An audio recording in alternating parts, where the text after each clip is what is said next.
is it, Hill House?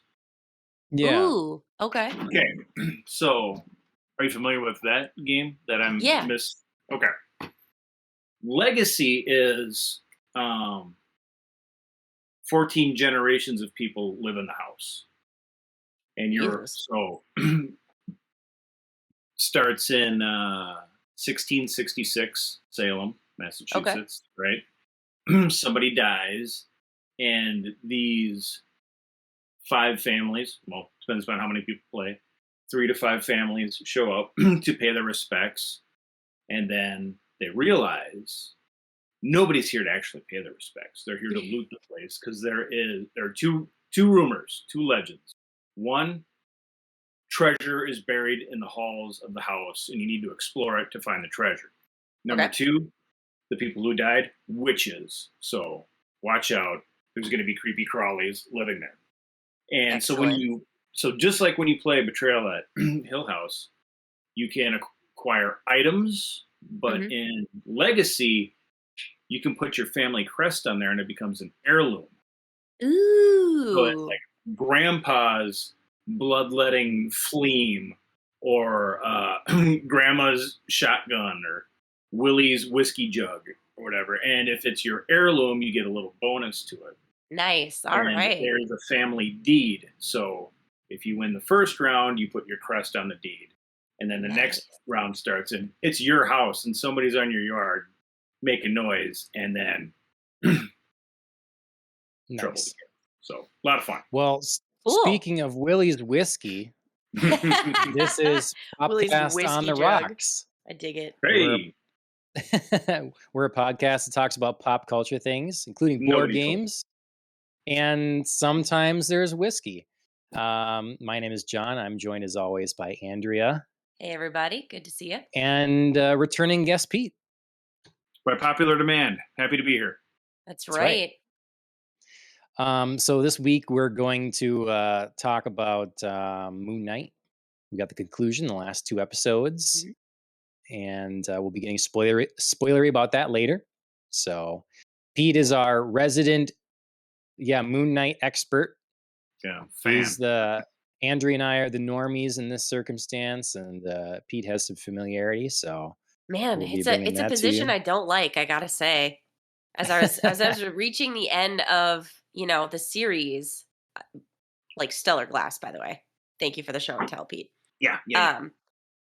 As I was reaching the end of the series, I don't feel like this is giving anything away to say, like, I felt my lack of background in Moon Knight mythology. I felt it. I was very like, what is happening? Like, why is this? I don't get it.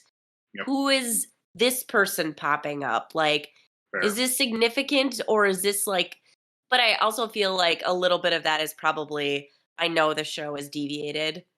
So some of it was like, so is this like a Moon Knight thing? Is this not a Moon Knight thing? Is this a Moon Knight Disney Plus thing? And I really would have loved to have some answers on that. Well, we're maybe going to get some answers from Pete later on. Yes. We'll see how it goes. Before then, we have a little bit of news. We'll see what's been up with our weeks. We've been gone a little longer than normal. And for all of that, Pete already kind of teased it. So we'll start with him. But first, Andrea, drink holidays. Oh, my goodness. It's going to, like, settle yourself, buckle in, do whatever you got to do, take a sip of your own drink. It's going to take a while because this past week is insane with drink holidays. We are lousy with drink holidays. So first off, since we've had our last show, May 6th is Sauvignon Blanc Day. So I'm actually celebrating that because I had no time today. So I just poured myself a glass of wine and called it a day. So cheers to that day. All right. Cheers. Yep. Delicious. May 7th. Get ready for the list. It was not only Derby Day, which if you happen to pick the winner of that, cheers to you, because that was a wild ride. Cheers to you with the official Derby drink, the mint julep. But it was also Cosmopolitan Day. It was Beer Pong Day, which I feel replace the Super Bowl in 100 years. Wait, what? The beer pong tournaments will replace the Super Bowl in 100 years. I would totally be down with that. That's totally great. Wait, regular Pong or like Dartmouth style Pong? Which I apologize, I only know Dartmouth style Pong with that specific name if it has other names. Oh, there's so many That terrible variations of beer influence pong. Faye has been on you. Yeah. I know. But it is super fun. I actually love playing like beer pong with paddles. That is excellent. That is a good time. So Yeah. yeah, I would not mind either way, but just curious. I feel like Pete has a story about beer pong. Do you want me to pause now or later? Do you want to lay it on us? I mean, we're on it. Yeah, I am the co-founder of a beer pong night Tuesday nights at Anna Bananas in Hawaii, up in Manoa by the UH campus.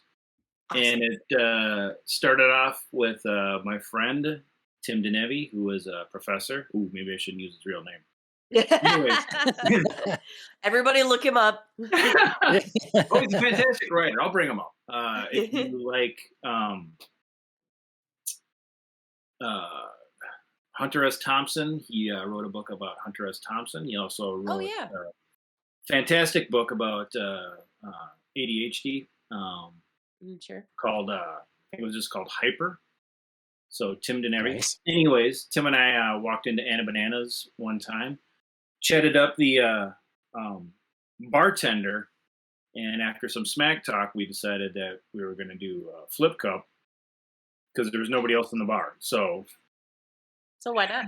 That spiraled into, you guys got to come here Tuesday night. I was thinking about starting a beer pong league. Like, we'll show up. We were the only two that showed up. So it's kind of like Fight Club, right? Where he's just beating himself up in the parking lot and two guys show up and they go, what are you doing? And so Tim and I said, well, it's beer pong night. They're like, we want to play. Like, well, here's how house rules. If you want to play, you must supply the pitcher of beer. If you win, you get to stay and continue to drink the beer. And then the next challenger needs to, so that's the rule. You want to play, it costs you a pitcher. So Tim and I would show up, set up the board, and he and I would just play each other, taking her easy. And then I'm not saying we're the best, but we're pretty good. And we kept winning until it got late in the evening. And as soon as we lost, we were like, do we want to buy back in or should we go? Like, we're pretty hammered. It's 10 o'clock. We've been drinking for free for 3 hours. Let's call it a victory. And it became a regular thing. The bartender started getting swag. And you wouldn't believe how competitive, you probably would. A bunch of college drunks getting competitive over Mardi Gras beads and inflatable, football shoulder pads and absolutely lousy T-shirts and Anna Banana glasses. Yeah. I should have brought my trophy. But, the cheaper the winnings, the better. Tim's you know what I mean? Is like, why do we have all of this stuff at our house? He goes, honey, those are trophies. How many Jägermeister cans do you need? All of them. I need all of them. So yes, nice. I'm a big fan of the beer pong. Nice. And next. Well, we'll have to see your skills in action sometime. Yeah. Okay. I'll bring the pitcher and some Mardi Gras beads. During quarantine for gym class, I did teach my girls water pong and water flip cup. Nice. I love that. College. Hey, you know what? They'll be prepared. So then they'll be winning. Oh, man. So they don't have to get as drunk. Yeah. So you know what? That's actually a good life skill. My neighbor was laughing her behind off at me. Like, what are you doing? I'm like, gym class. We want to be outside. So we're throwing bean bags. We're playing cornhole. Figured to give them the full college experience. And now we got flip cup and we got water pong. Excellent. Yep. I love it. I'll keep that in the back of my mind for Everett one day. Yeah. Perfect. Well, also on May 7th, right, we have more. Yes, it's also days. Homebrew Day.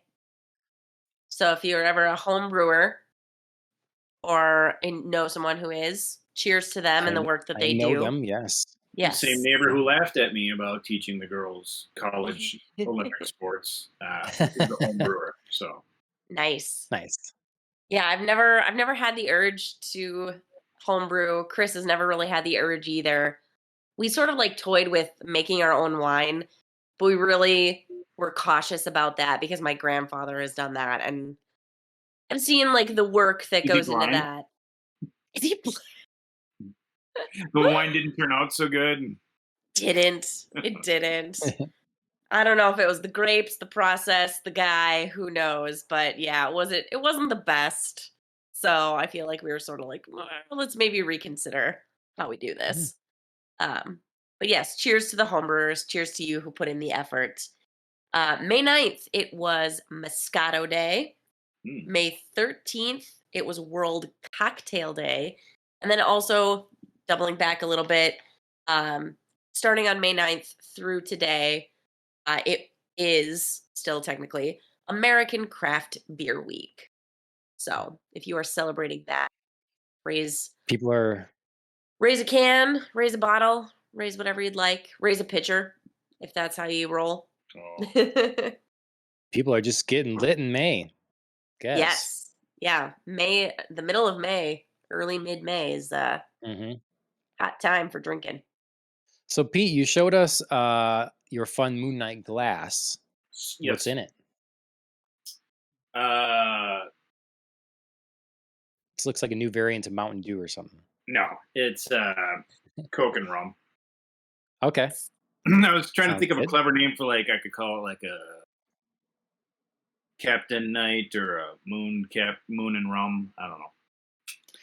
It's a rum and Coke in a very, very cool glass. Right. Like a rum moon, a rum runner's moon. I don't know. I gotta think about it now. Chat, let us know. Yeah. Give us your best Moon Knight themed Oh, drink. isn't that our job? We got to come up with a drink, I know. recipe Yeah. based on Moon Knight. I didn't. I was gonna have a beer today for the craft beer week, and I'm just feeling full, so I didn't have that. But I am instead having a whiskey was a gift from someone the show knows here. So this is the Sadachi. It's an oaked whiskey. So I haven't tried it yet, but I'm gonna. It smells really good. Dun dun dun. It's very good. I'm trying to think Super of like smooth. moon themed beers, and I just come up with like Mirror Pond. There is a Modest, I think, has a beer. Oh, Alan, Blue Moon, yeah, obviously. Oh, for goodness sake. Yeah. But no, there's I think Modest Brewing has a beer that has a moon on the can or something. It's kind of spacey in that way, but yeah, so Isn't I wanted like to stick Moon to Man beer. I could be. I swear there Moon is. Guts, Alan says. Alan's got Guts? the moon beers going. Yeah. Guts? Like what is it? Okay, so that's the Modest one that I was talking about then. Yeah. Anyways, this Japanese Asahi whiskey is very good. The Reptilian Elite, yes. What the frick? This description, whoever wrote this obviously had tons of fun just being like, let me just type out some we got to let everybody theories. know. So Alan shared Moon Guts by Modest Brewing. Their description here states, there's a common misconception that the moon is either made of cheese or a combination of rock and metal. What the government, the reptilian elite, doesn't want you to know is that the moon is a living organism and it creates a substance known as moon gut. So here we are. I guess it's an IPA, double IPA. Okay, I just want to follow this up very quickly with Blue Moon. It not only is Blue Moon, but they also have a Moon Haze beer. But what I was thinking of with Moon Man is New Glarus has a Moon Man. Oh, okay. Yep. Yeah. So lots of moon beers. Yeah. It's like, I swear, I know there's something out there. New Glarus. I haven't thought about them in quite a while. Yeah. Well, anyways, good job, everyone, on supplying a drink that matches the show in one fashion or another. Indeed. Our weeks. Pete, we heard your story about your beer pong inventions and escapades. And your That was- water What have pong you teachings. been- That was many moons ago. Yeah, there you go. What else have you been up to this last week? You finished Moon Knight. Yeah. Reading Saw the Doctor things, Strange. watching. Okay. Did I miss the podcast on that? I apologize. No, Nope. no, we haven't done it yet. Did you see it? Your spoiler-free thoughts? Loved Approval, it. disapproval? If you've kept up with the Disney Plus series and the other Marvel films, you're in for a treat. The only advice I would give is you're going to go see a Sam Raimi movie. Right. Sure. So Sure. there is no question that Sam Raimi directed this movie. Sure. And I'm a fan of Sam Raimi, so Okay. Sure. All right. Cool. groovy. You got it. Thanks, Alan. Yes. Yeah, I've been kind of wanting to rewatch Army of Darkness anyways. It's such a standout to me. Yep. Like Absolutely. Evil Dead 1 and 2 are fun, particularly 2, but Army of Darkness, that's where it's at. And the best Sam Raimi film that I've seen that I can think of. I mean, I did like Spider-Man 2 a lot, but otherwise, anybody else disagree? What's the best Sam Raimi film? Spider-Man 2 There's- is probably the There's a best question I have not of asked the- myself. I know, right? Oh I man. feel what I really like about the first Evil Dead is, depending upon my mood, it's either one of the scariest movies I've ever seen or one of the most hilarious movies I've ever seen. sure, I right? think the first time I saw it, I was alone. It was midnight. It was October, and the opening scared the crap out of me. I mean, it was the really cool camera tricks. Mm-hmm. The idea, I mean, it was dark. It was low budget. So it just felt grainy. And then the second time I saw it, a lot of that unknown was gone. And so the tension went down and then the comedy went up. The unintentional comedy went up. Mm-hmm. But yeah, like the third or fourth time I saw it, again, going back to the VHS days when you were too cheap to go down to Blockbuster or whatever, like, you know what? I'll just throw Evil Dead back in again. Sure. Scared the crap out of me again. Okay, I didn't know he did The Quick and the Dead. That's So that literally was what I was just couple gonna say. years You after stealer. Army of Darkness. You stealer. Literally what I was gonna say. Oh, John. That's I a good freaking one. love that movie. Mm-hmm. Yeah, that's a fun one. It's one of those ones where like the crush of celebrity casting in it doesn't detract from the movie. Do you know what I mean? There's Sure. like a lot of Yeah. celebrity in there, like packed into one Yeah. movie, Mm-hmm. and it doesn't But take away. early. It was early for Yeah, them, like early you know? celebrity, but you can still sometimes kind of tell or like have a feel Sure. about a celebrity cast. Yep. So I Huh. absolutely love it. So yeah, I would say Quick and the Dead Okay. with very close Evil Dead. I'm still on Army of Darkness. Dragging Me Sure. to Hell, I enjoyed. And It was then, yeah, Drag Me to Spider-Man Hell. You movies. didn't do The Grudge, right? No. No, I I don't. don't know who did The think Grudge, so. the American one. He did Dark Man, Mm-hmm. which I haven't seen. He produced The Grudge, too. Thanks, Alan. Okay. And The Grudge. So, yeah. Gilby for the win. Anyways, all right. So you saw Doctor Strange. You Mhm. enjoyed that. It Yep. has your endorsement. Absolutely. Andrea, how about your week? Not a whole lot going on here. It was full of life activities, I feel like, so there wasn't much room for entertainment based. But I did keep up with a few things. I saw the first episode of season 12 of Real Housewives of Beverly Hills because I couldn't not, because of all the things that are still floating around, like Erica Jane's trial. I am Is very she on there? interested. Yeah, She is. Okay. she's still there, and it's still like in this point in time, it's still ongoing enough to be interesting to me to figure out like what the hell is happening here. So I dig it. It's amazing, like the phases of life that we go through and what we consume when. Because I remember not all that long ago, always looking forward to the different Real Housewives, whatever Yep. season. And Yep. now it's been out of my life for what feels like a very long time. Right. Does it feel good? It kind of feels good. Yeah. I mean, it's like I just know I have time for something else.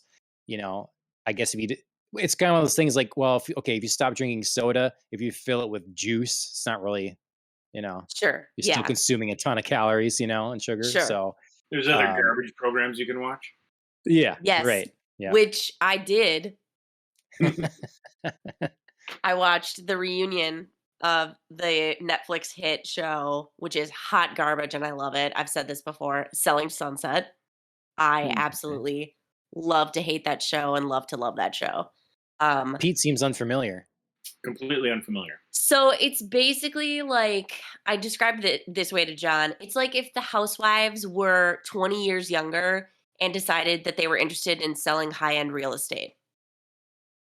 They're basically like just a little bit younger versions of the housewives who are also like, oh, by the way, I'm going to sell you like $5 million or a $20 million or a $50 million home, which the actual good part of the program is like checking out the houses, because sometimes they're just like really freaking cool.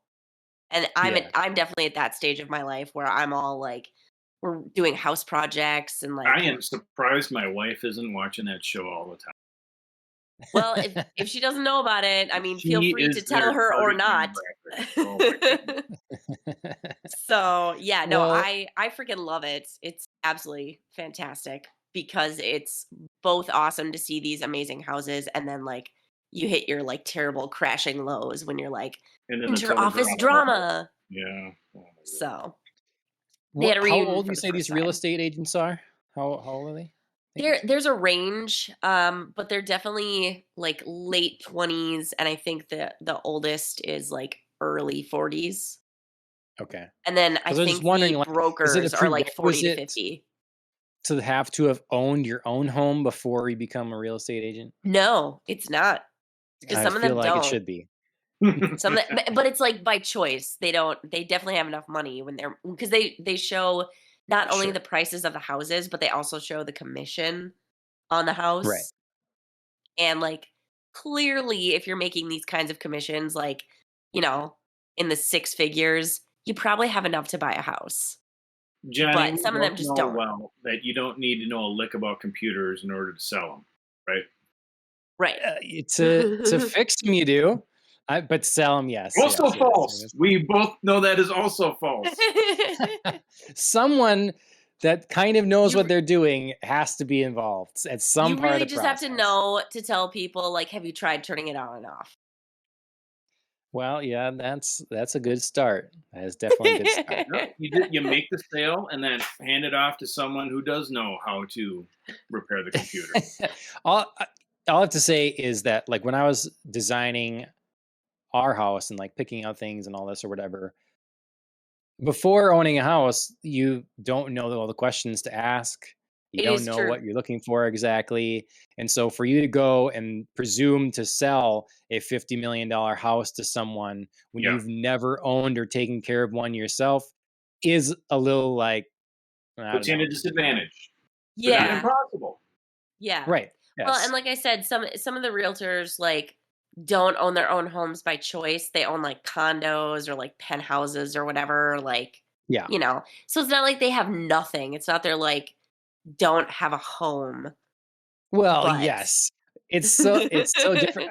I was talking to Ashley about a little bit ago, like how, even when I lived in the cities and I'd rent a place or whatever, it's like I I liked storms because it was storming. I enjoyed that or whatever. And now I'm just like terrified it's going to tear apart my house. Now Yep. it's like, what am I going to have to fix when the Yep. next one comes through? How's When my the roof power doing? goes out or there's a leak somewhere, Yep. you don't call someone. You just so it's all just it becomes a stress element or whatever versus Johnny, you're adulting. I don't think you like it. I know. Be careful. Be careful. Yeah, slip a little adulting in there somewhere once in a while. Yeah. Right. It's refreshing. We don't do it terribly often. Yeah. So anyway, yeah, All right. I watched the first ever reunion that the show had. It's been going for like 5 seasons of itself, which, Sure. in like real years time, I think is like 2 or 3 years because they've just been like filming Cranking them out. back to back. Yeah. Mhm. So I watched Cool. it. It was All fun. right. So, and then of course I watched Moon Knight, which we'll talk about later. And then I noticed you had slipped this in there, and I've been following it too, just because I feel like it really is inescapable if you're anywhere on a social media platform.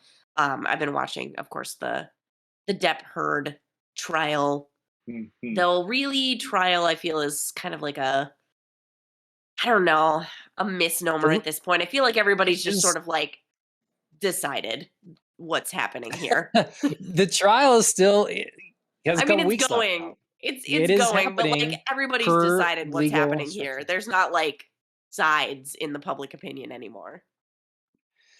Well, it resumes tomorrow. We've had a lot It's of going again revelations tomorrow. out of there, and a lot of like, I don't know. I feel like everybody, once it started, was very skeptical that like Johnny Depp could bring the receipts, but he brought. So there's been some turned out, shooting I feel in like, the foot as well on the other side. I just too. feel like They've this has hurt turned out themselves. very differently than people were expecting it to. So, do you still think that? Regardless of public opinion, the court of public opinion, do you have an estimate at this point, with about 2 weeks left to go, on who will win this case? I feel like ignoring the court of public opinion, which I feel like everybody can tell who's winning there. It is really hard for Johnny Depp to win this case, like from a legality standpoint. Mm-hmm. So I think he has a more solid shot than I ever expected him to, but I just feel like I don't know like the letter of the law enough to confidently say he could win. Sure. Pete, have you followed at all, or just like passing notice? Or yeah, I just I watched some biased YouTube videos that entertain me, but other than that, it's like I got other garbage TV to watch. Yeah, I apparently don't. I tend to stay away from the drama. Sure. If it doesn't have alien goo or mummified superheroes in it, you never know in this. You never know. You know what? At this point, I wouldn't be surprised about basically anything. Laser beams and robots showing up in court. Sure. Dumbledore just strolling on in. Like, I got stuff to say. Yeah. Yeah, they bring in the cast of Fantastic Beasts. Yeah. Yeah. Wouldn't even be phased. I'd be like, sure. At this point, yeah, this makes sense to me. I'm waiting for Elon Musk and James Franco to jump in there. Yeah. They're potential witnesses. So that would be very interesting. And I don't want to like spiral too far down a rabbit hole, but it would be very interesting if Elon Musk were to chat and then have Twitter explode, which he is currently in the process of maybe or maybe not buying. Do you know what I mean? Like, it's just so like it's just all like meta and crazy and just like, what is happening? Yeah.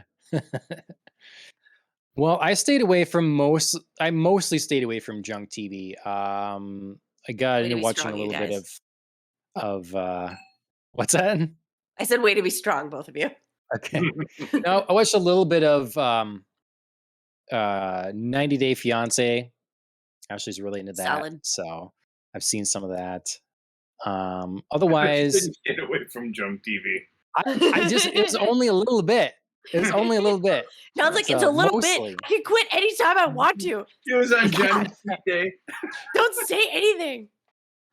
Yeah. So that, and then the Depp Heard trial, I watched a lot of that in the background or different things actually. So more than over the past several weeks when that's been going and stuff. Because like you say, otherwise it gets chopped up in little clips and stuff, and that it's not the preferred way to unbiasedly see it if Right. possible. But otherwise, been reading a bunch. Really into Hell's Paradise right now. It's a manga that I'm going through. I'm on volume 8, and it's really cool. The premise is that there's allegedly this island that has the elixir of life on it, and the shogunate wants the elixir of life. Is eternal life. I must have it. So he has this top samurai clan that's going to escort some notorious criminals that are they're going to be killed. You can either die, we'll execute you, or you can come along on this, basically suicide mission to retrieve the elixir of life. And if you do so, we will give you your freedom. We will give you a pardon. And so that's how it sets off, and they go to this island or whatever. And I like it a lot. I'm a big fan of man versus nature stories.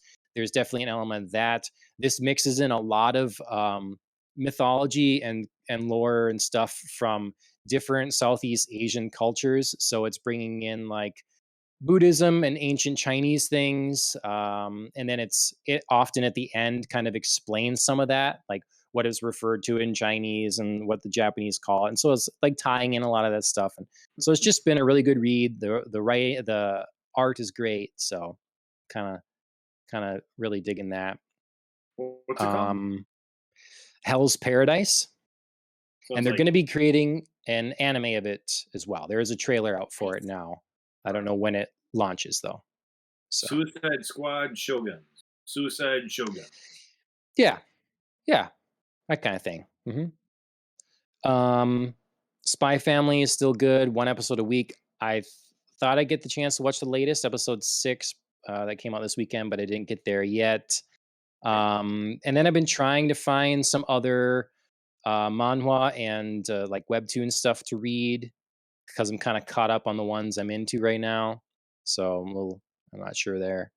And then I forgot that I had bought some time ago volume 4 of Justice League Dark, and so I'm reading through that for my little bit of Western comics yet. So yeah, it's mostly that, and then a bunch of UFC. So yeah, it's been my week of stuff. Busy. Yeah. News. Like I haven't thought about this in a while. Pete brought it up the other day. I think Game of Thrones. Game of Thrones is continuing in a way with what's this new one called now? I should have put House it of the down. Dragon? Dragon something. House of the Dragon. Big name in there being Matt Smith. Yeah. Pete, you're not a big trailer person, so you didn't watch this trailer, right? This new one? Nope. I know I'm going to watch it. I want all the surprises upon first viewing. And Andrea, you see the trailer? I did. I snuck it in before the show. Okay. Are you equally like you're set? Do they have your attention? Yeah, because I feel like many people might feel this way. I certainly feel this way in part. You kind of gotta. If you watched Game of Thrones and you watched it through to that train wreck of an ending, like kind of got to see what happens here, if it's like a continuation and the car is still getting wrecked, or is it like, oh, we recovered and we're okay? I feel like you got to know. Sorry, yeah, it deserves a shot. Like, I am genuinely curious to see if they're able to like pull this off and like learn from the mistakes that were made. I'm not automatically going and assuming that they made them again, but I think I'm curious to know if they really learned their lesson. Yeah, well, and it certainly was, when we say they, obviously HBO, but it is going to be different people running it. Right. Yeah. So obviously, I feel like we all know Weiss and Benioff weren't coming back. Well, John and I have a different opinion of what was the cause of the failure in the final season. I Okay. feel it was lack of a blueprint in novel form, where they were just going off of notes and maybe discussions with George R. R. Martin. Right. The first couple of seasons were mostly true to the book, and when they deviated, I thought they made improvements. As a writer, you can say, "Here's my first draft. Here's my second draft. Here's my printed version, published Right. version." And even then, you talk to other writers, professors, they'll say any published work that you have can still take another run through, the word processor one more time, and you just want to tweak this and do that. Ideas come to you much later, but when it's all new, man, it was up to the show writers, and you could just see the discrepancy. Yeah. And So John made a point that the show was ending, and the showrunners were more concerned about the next thing rather than finishing the current thing. yeah. So in your opinion, like, is that lack of blueprint, is that George R. R. Martin's fault? He's the writer, and he agreed to do it with the idea, as I understand it, that he would be able to complete the The next one. series. And for a variety of reasons, it didn't happen. Even when they took a year off, he posted a message saying, "I've got another year to publish this." And I believe him, in best efforts, he fully intended to be farther along than he was, and sometimes it just doesn't happen. Yeah. It's a lot of pressure. It's hard. I feel Yeah, like there's a little bit from everybody. You know what I mean? Like, everybody contributed a little bit to this mess that was the last seasons of Game of Correct. Thrones. Yep. Because I mean, I don't think you should like move forward with like George R. R. Martin's promise that he's going to finish it. Like, that just seems to me already like inherently risky. Like, you have to know that like a promise is a promise, and that's great, but like, unless he's contractually obligated, he doesn't have to finish it, even if he does, like, if he truly intends to. So, like, Right. there's risk there that you have to, like, be willing to take on and, like, have a plan to address. Because I feel like if he was contractually obligated, they would have punished him for not doing it, and we would have heard about it. It's also on George R. R. Martin that, like, he didn't finish this stuff. He got way too wrapped up in the series and, like, kind of consulting / ghostwriting, like, on a bunch of different stuff. Right. HBO for getting, like, way too excited, getting ahead in development on a bunch of different projects, which spread everybody very thin. And also taking that deal with Weiss and Benioff and being like, yep, we're going to, like, do a whole bunch of stuff with you guys because you're amazing. And then it's Mhm. also on Weiss and Benioff for being like, cool, other stuff, let's get to it. Like, I'm bored with this. So everybody dropped the ball, I feel like. Yep. There's I mean- there's enough blame to go around. I agree with you there. I don't know the timing of it exactly, but with Full Metal Alchemist, for example, it was written in manga format and then made into an anime, and the anime deviated heavily from the manga. Sure.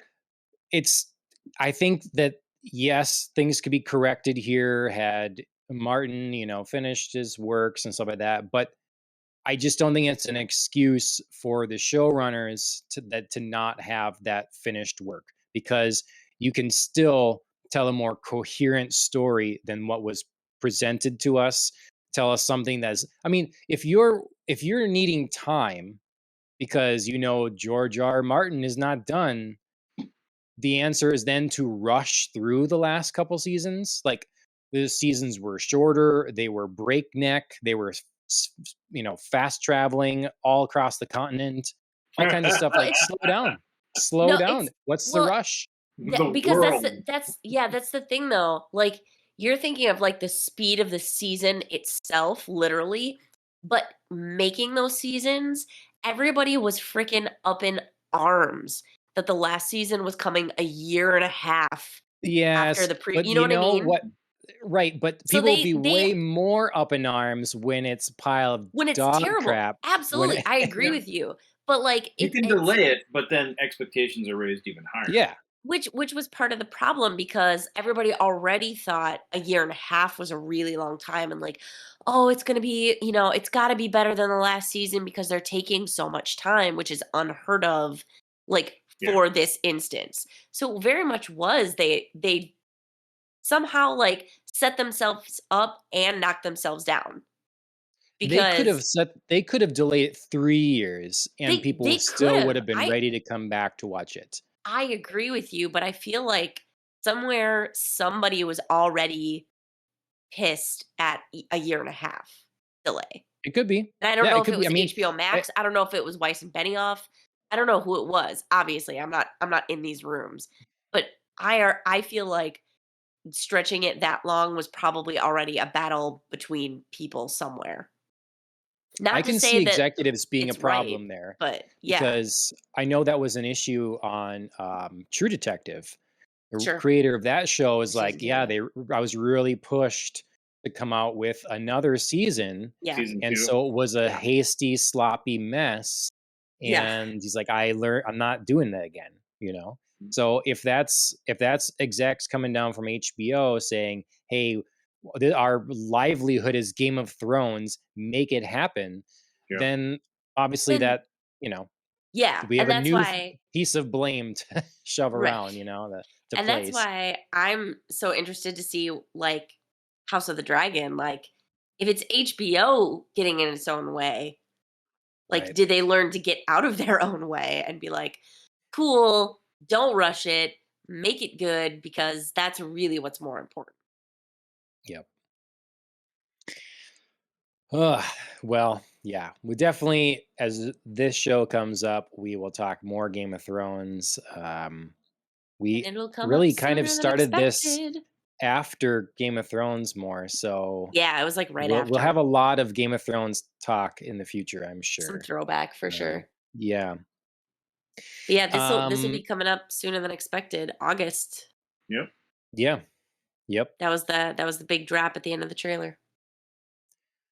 Speaking of shows that we one time loved very much, And then Matt Smith Doctor was in. Who. Yeah. Right. Doctor Who has received a fair share of time in the news recently. Mhm. We've had the announcement a bit ago that shoot, what's his name now, is returning. He Oh, relaunched. Davies. Yeah, Russell T Davies. Russell T Davies is coming back to Doctor Who after the current season wraps up, and I think the final episode of that has aired now, if I'm not mistaken. And with that, we've gotten the announcement of who is cast as the next Doctor. Mhm. I do not know how to say his name, so forgive me there, but Kudi Gatwa. I I've mean, heard someone say it before, but I don't know. I forget how it was. He's known for a role in a show called Sex Education, yep. and but otherwise, he is going to be the next Doctor. Don't know much about him otherwise. And then now, just even more recently, we've had the announcement that for the 60th anniversary of Doctor Who, David Tennant and Catherine Tate are coming back in their roles Mhm. for Doctor Who as well. So, Pete, what if any has been your experience or history with Doctor Who? I watched it when it was on PBS when I was a kid and thought it was hokey, and I never looked back. Okay. Do you recall which Doctor you watched? No, I remember some really awful looking, like Robbie the Robot, so the Daleks. Daleks. Yep. Alex. Mhm. Yeah, and that was watching over at a Exterminate. friend's house, and they were really into it. I remember they would Sure. watch it with their dad, and they tried to get me into it, and I'm like, this isn't even Star Trek good. What are we doing? So it has been a Yep. Okay. resurgence, and the actors who have been in the more recent shows are fantastic. The actor who played Merlin on Arrow is a favorite. I'm hoping Alan can type that up for us because I can't remember his name. But he wasn't the Doctor Who. Space Ranger. Rory. Are you talking Rory from Doctor Who? He's was he in the another superhero show on CW as well? That recently got canceled, Legends of Tomorrow. Yep. Yeah. He was on there a little bit. Yep. So I think that's Rory. Oh no, not Rory. No. Anyway, but you have Cumberbatch and other actors, so it's probably a show that I would enjoy. I just not carved any time into my life to watch. I've watched too many of those CW superhero shows, so if you want to talk Arrow and Legends of Tomorrow, The Flash, Pete's your guy. Yeah, that's where I spent my superhero sci-fi TV time series budget. Yeah. Sure. Yeah. Sure. Yeah. Well, Andrea and I know we've talked before about kind of our different points of falling off from the Doctor Who series and different things, but I mean, it's not a surprise, right? Really, that bringing back, it's kind of a common thing. Bring back some of the older doctors that are willing to be in there, other companions and stuff occasionally. Yeah. So. This is a resurgence that doesn't or a returning that doesn't surprise me at all. David Tennant's always been very vocal about his love of playing the Doctor, so I feel like he's one of those guys who's just like, of course, if you want me back, I am there. Like, whatever you need, I'm coming back. And he and Catherine Tate are very dynamic on screen and are great off-screen friends as well. So I feel like this is a natural pairing to bring back also. And I mean, Tennant was the Doctor at the height of, or at least the crescendo of Doctor Who's popularity. So yeah, get a little throwback while you're introducing somebody new. Back that up, Andrea. What? Wasn't in Matt's? You have data to back that up. It wasn't in Matt's. Said the crescendo, at least. Okay. You know what I mean? All Like right. Eccleston brought it back, but it rocketed upwards. Yeah. Obviously, I don't know where did it the peak? absolute height. Yeah. Right. Was that before or after his turn in Harry Potter? That was before, yeah. Yeah. Before/during.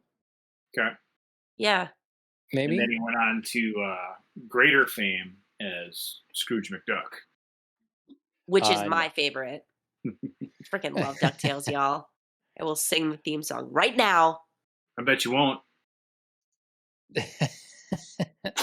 Life is like a hurricane here in Duckburg. All right. I won't That's put all we you get to for free. torture. But yeah, pay to see the rest.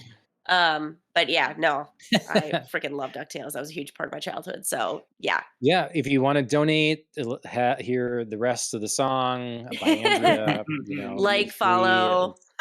Yeah. Mm-hmm. I'll whore myself out singing DuckTales for social media likes. That's all right. Yeah, no, that's he's had a great career. Jessica Jones, he was very good in as well. Yes, he was. That. Oh my goodness, the Purple Man. That's right. Yeah. Kilgrave. That was good. Broadchurch. I'm trying to find it. It's been a voice in a lot of things. Have you guys ever seen Broadchurch? Mm-mm. No. Okay. It is very, very good. Do not watch the Americanized version. I think it's called Grace Point or something. But they decided that Broadchurch was such a hit, which it really was. It was very, very good. They were like, we're going to make an American version, but bring David Tennant over as the lead, make him do an American accent. It's fine, but not good in any way, shape, or form. So, I mean, he's still committed and amazing, but listening to him with an American accent is just please don't do this. Those things really annoy me. You don't like it. I understood it. We talked about this before, I'm sure, but back in the day, I understand someone, like a producer somewhere, going abroad, seeing a show, being like, we Yeah. want to do this. Let's do this. Let's bring this to American audiences. We can do our version of this. It's going to be great. You know, Right. nowadays, completely unnecessary. Completely unnecessary. We have access to whatever. It's not that we can't understand the words they're saying, Right. or a different show that it can't be subtitled. Just give us the show and let us see it. It doesn't need to be localized. We don't need to have a different culture's take Right. on it. Just if the show's good, the show's good, and just distribute it. How much cheaper is that as well to get Right. That you don't distribution have to rights, pay, as yeah, opposed to actors. let's create an entire new production, a whole new studio to do it, and that's the whole shebang, you know? Yeah. Well, the counter to that is when you have the success of The Office that Right. tempts people to find hit shows abroad and Americanize them, because So success is possible. yes, so Yes. success is possible. What I would say here is if you're going to do that, then commit to doing that. Don't bring over the lead from the UK, Hmm. put him in the American show and make him do an American accent. If it's going to I'm be not like good the with either. American version, just I get it. Like I don't really love it either because Broadchurch was really good, so just watch Broadchurch, people. Right. But if you're gonna do it, don't bring over that guy and make him the lead in the American version. Just like the new cast, make it the American version, But you divorce understand it the that way at temptation, least. right? Like, Oh, I get it. I Oh, I get it. understand. It's if the just key to the success, why would we throw away the key? You got well to find a then new key. well then don't like keep the key but throw away the lock. Yeah. I don't know. Like it was just very weird to me that like they needed to make an American version but keep the British lead actor. In that case, then yeah, just watch Broadchurch. Yeah, I definitely He already understand did the it. temptation, and like you say, there's a potential for a lot of gain, a lot of reward doing that. But a lot of stuff I think in Hollywood is because the temptation is there, and Yeah. shouldn't necessarily be done. I know maybe break your heart, Andrea, but we don't need Fast 13 or Fast and Furious 16 or we don't need Yeah. Transformers 8. We don't need any of these things. No one's asking for. Well, I won't say no one's asking for them. People are asking for some of those Are things. they still making Have you money? met me, John? Yes. I'm backing that statement up. Uh, But I do. nonetheless, I mean, I agree. So I agree with Pete that there is like that temptation because of things like The Office. But as I was thinking of it, I feel like The Office is such a like one trick pony that was like so uber successful that I don't know that anything really has replicated that level. Three's Company. And those are the only two examples I can think of off the top of my head where they've had that pinnacle of success Right. based on a foreign show. And I'm sure there's a lot of other options if we'd have done the research. Sure. Right. Yeah. game shows. But like That's what I was anything, just thinking, like, off the top of my head, like, it's Right. hard to think of multiple examples, and The Office was I mean, I know Three's Company was huge, especially it'd be hard to measure nowadays, like, how big it really could have been, but I just feel like The Office is so, like, outsized. the number of failures will outnumber the number of successes. But if you think you have a sure thing, Yep. like making a cover version of a popular song, Yeah. or let's say you had a successful movie based on an amusement park where robots try to kill people, and then 20 years later you make another film about an amusement park, but this time you just put dinosaurs in there and they kill the park goers, right? Those are pretty Ew, different. full Those are pretty circle. different. Full circle conversation, I love it. We were talking about this When you before can the show plagiarize started. yourself, is it plagiarism?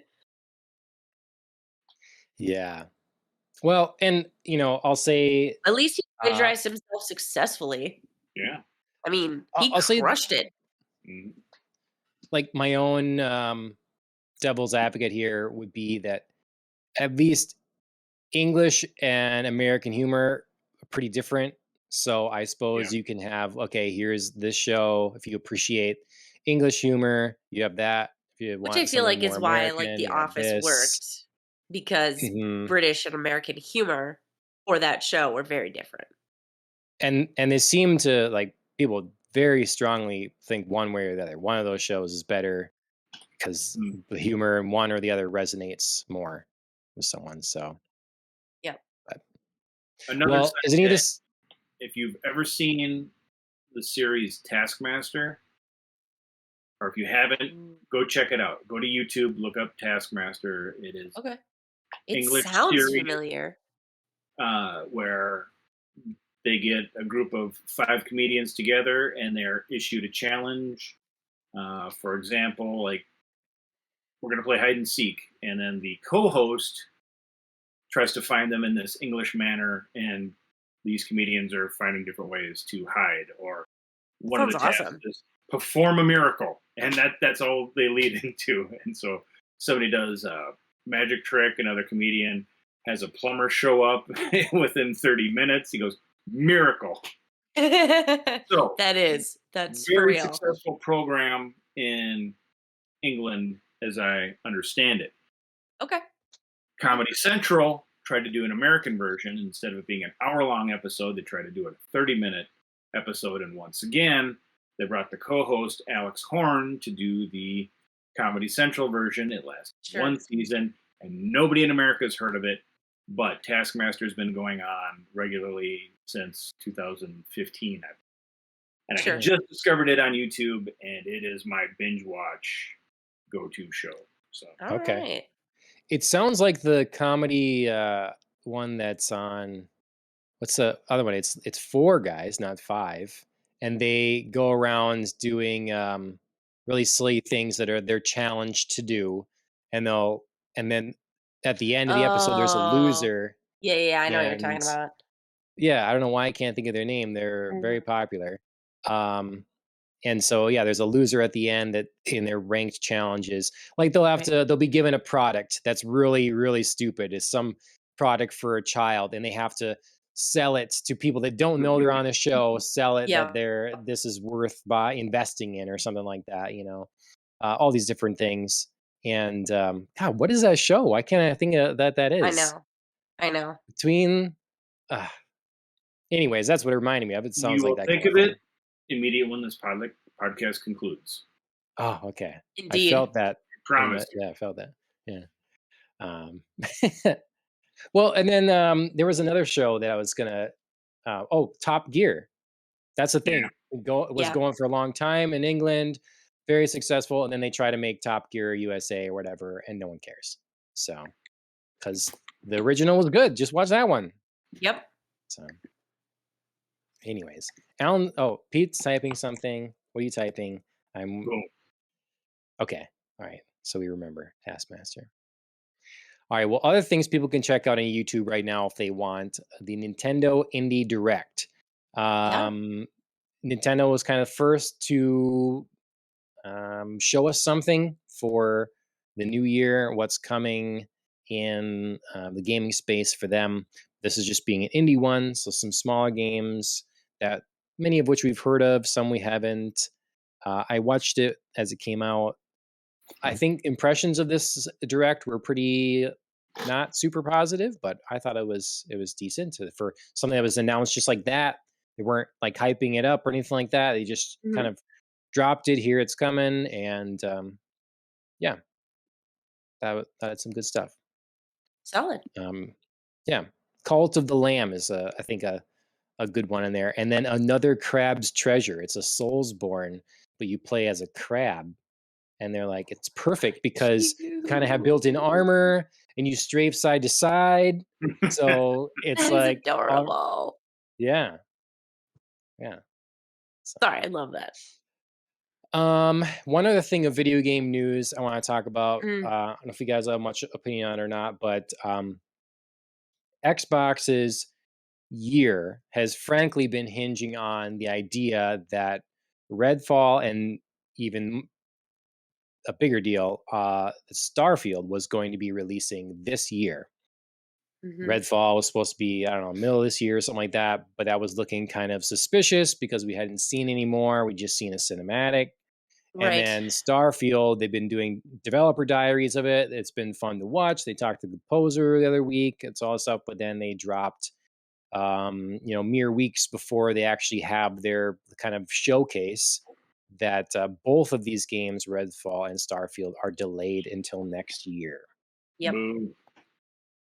Yes. I'm not I don't have a big problem with delays, but I will say these are, as far as we know, the two games, the big ones for the system, the platform this year, and now they're gone. So, Right. problem? We okay with this? I mean, at this point, I almost don't trust a game not having a delay. It's the norm. Yeah. Yeah. Mhm. I Xbox mean, owns over 20 some it is. It just studios. so is. Yeah. Yeah. And like, Yeah. I feel like So they've that's a had these problem. studios long enough. Like, what have they been working on? Well, they haven't had Are we Bethesda going very to long. Yeah, but it's been longer than I That's think. not And then really they like also formed several new that's not like really like studios. Xbox's deal. Well, but they have to run that company now, No, I get it. I'm just And saying, like, it's not like Bethesda has been part of like the Xbox umbrella for like a decade or anything. no, So I no. don't really know that. I mean, it is hard to not like associate and like place the blame at Xbox's door, a little bit because that's their company now. But like, I don't know. I give them a little bit of a pass on that. Yeah. Well, I think it's going to be an issue. PlayStation, their competition has had uh, Gran Yeah, Turismo this year. It's had Horizon Forbidden West. Is supposed to have the next God of War. These are three big games, as well as the now Microsoft-owned company has delivered for PlayStation. Um, Ghostwire Tokyo. right. So there's stuff there, and Xbox. The news they have going is Halo is woefully unprepared. The seasons keep getting pushed back. There's not enough content coming out for it, and then on top of that, hey, by the way, any of our big games we were thinking was coming this year aren't coming. So Yeah, understandably, in the Xbox community, I've been pretty happy seeing a lot of them not like giving them a lot of too much black. leeway here. They're not just no, they're not. I would expect from some people to be like making a lot of excuses for them, and I Oh, feel like sure. there's enough people holding them to task. Like we're kind of expecting more from you. This has been a problem for Xbox of not having games for a long time now, and this Sure. is a slow thing to turn around. Um, it's showing to be a slow turnaround, and on top of that, Halo has nothing to do with that. Halo's been in development, was in No, development for years and years I and agree with years, you. I agree and with that's a you game there. that's falling on its face. Yeah. Um, It- it-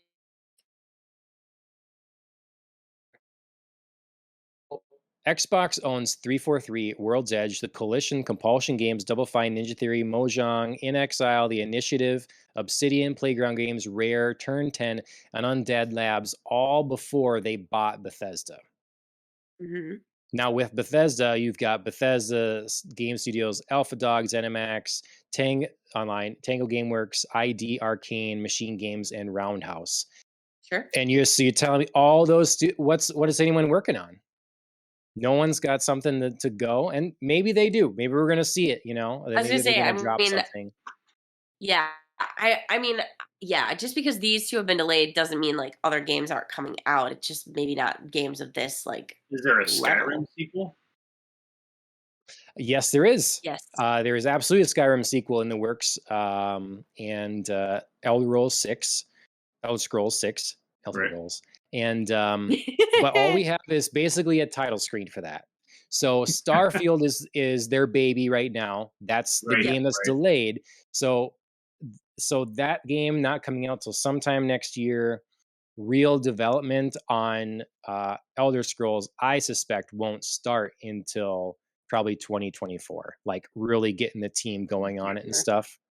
So I suspect that game is still 4 years out at least, you know? So it'll have Sure. been like 20 years between games or something by the time that one comes out, I think. So We can't give George R. R. Martin 20 years to come up with the rest of the book. we can give it to him. I'm okay. I'm not saying we need to rush him. I'm saying whoever decided to write Game of Thrones in the way they did needs to not write things anymore. That's what I'm saying. Or to write a lot of things unpublished until they know how to write better. Maybe. Well, I don't know who they got to write things, but like they had whoever they got to edit things crushed it. So clearly whoever was on their team was a better editor than a writer. Because they like took what already existed in George R. R. Martin's world and edited it down for television, because having read those books, there's a lot there. It is insane how many characters he decides to like write from their perspective. There's like, I mean, people were complaining when Game of Thrones first got introduced that, oh my God, there's so many people. Like, how am I going to remember everybody? Just like freaking quadruple the number that's on your television screen in the book. Okay.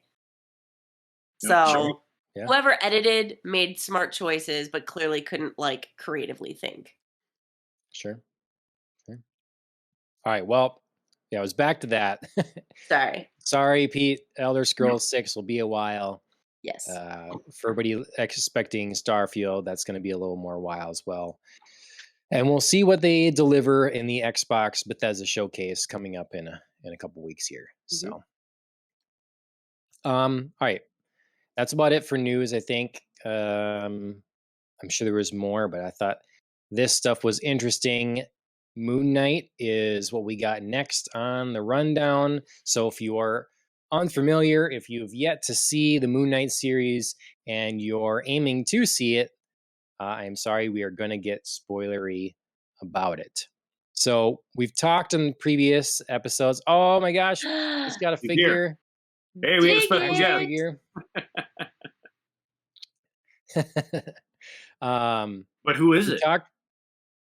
I don't know. I mean, he looks is like it Mark? Is it Steven, or is it spoiler? Yeah. All right. Be spoiler. I did it before the official spoilers were up too. All right. Well, we talked about the previous 4 episodes. This is a shorter series for Marvel on the show. We had Tony on to discuss it. And then we might as well get into 5 and 6 now, and then we can talk about kind of the series as a whole and how it maybe falls into the rest of the Marvel shows. I know we've had rankings before. Mine will probably be different now again. But Moon Knight episode 5. I guess I should say before that, Pete, being we haven't had you on the show to talk about this yet, and being you are a Moon Knight fan before this show, how had this series been looking to you up to and through episode 4? Let me just start by saying lifelong Moon Knight fan. When I was a kid, my dad took me over to his friend, and my dad's friend happened to be a comic book collector. And so he and my dad went off talking about this and that, and I just went through all his comics. And then I saw this cover, and dog lover, werewolf fan. I thought, what is this? There was a guy fighting a werewolf on a ladder attached to a helicopter, hooked into it. And my dad's friend saw me like really getting into this comic book, and he's like, "You want it? Keep it." So that's how I came to own Werewolf by Night 33. And then a couple of years later, I find out that Moon Knight gets his own comic series and start reading it sporadically. I wasn't really a comic book collector at the time, but a couple of years later, when Mark Spector, Fist of Khonshu came out, then I started with issue 1 of that. So early days of Moon Knight, he was Batman ripoff. You can't get around it. He had gadgets that were moon-based instead of bat-based. And I always thought that Batman got the Dark Knight from Moon Knight until I read issue 1, sentence 1 of Batman, and it said the Dark Knight prowls on. Oh, well, there goes that theory. So Batman has always been the Dark Knight. So he came first in every conceivable way. But that didn't bother me. You know, if you've got Superman and you've got Shazam, and if you've got Prince Namor and you've got Aquaman, and having superheroes with big overlaps in weapons and gadgetry and superpowers isn't a deal breaker for me. Now, where Moon Knight and Batman also overlapped was in ripping off Sherlock Holmes. So Sherlock Holmes used to wear disguises to try to get information, and he had a system of informants. And so Batman, DC Detective Comics, was the world's greatest detective.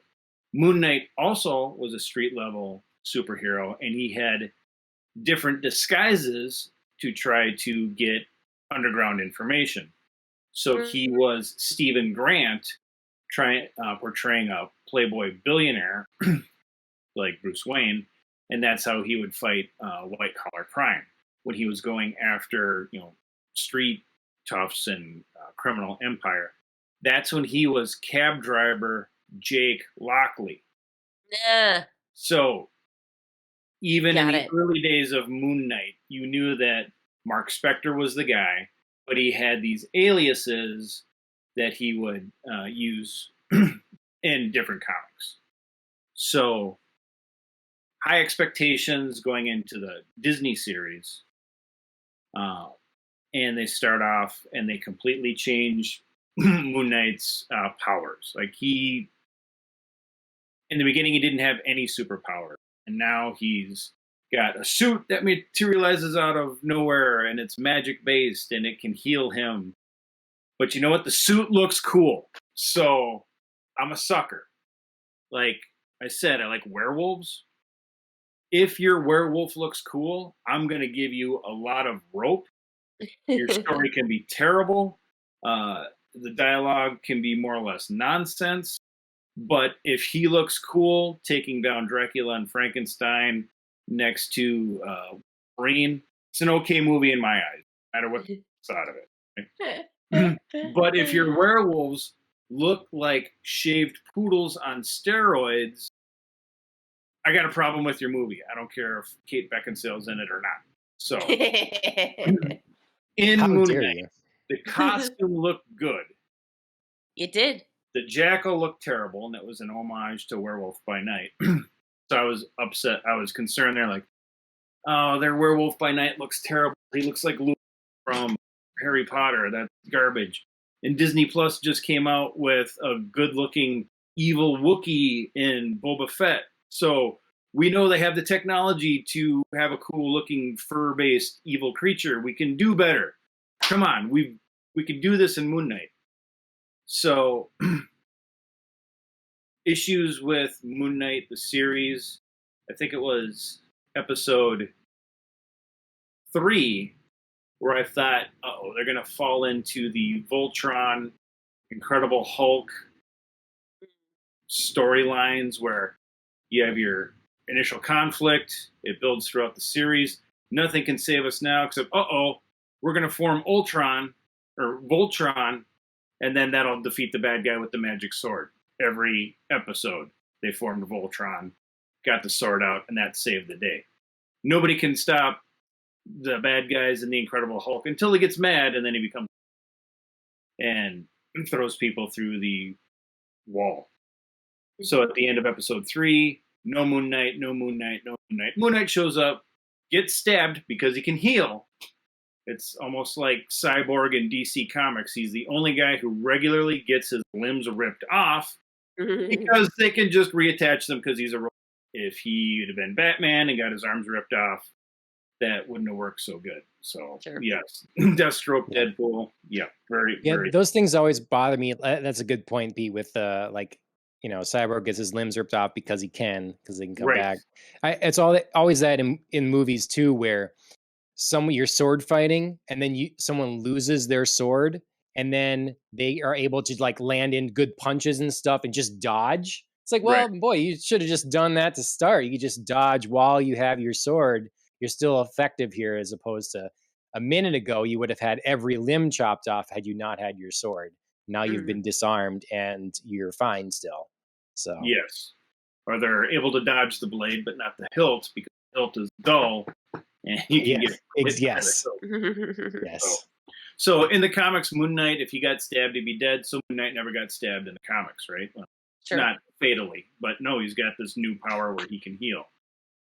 But I'm okay with it because the costume looks cool, and the back and forth between Stephen Grant and Mark Spector, fantastic. So a little bit of grumble. And then, we get Superman 2, Iron Man 3, Thor 1, that stupid plot line where we tune in to see Moon Knight and he loses his powers.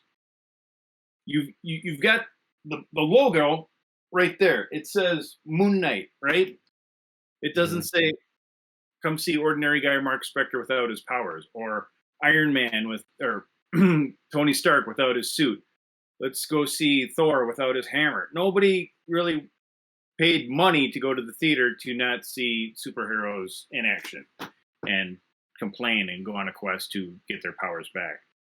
So when Moon Knight lost his powers, I'm like, oh, come on.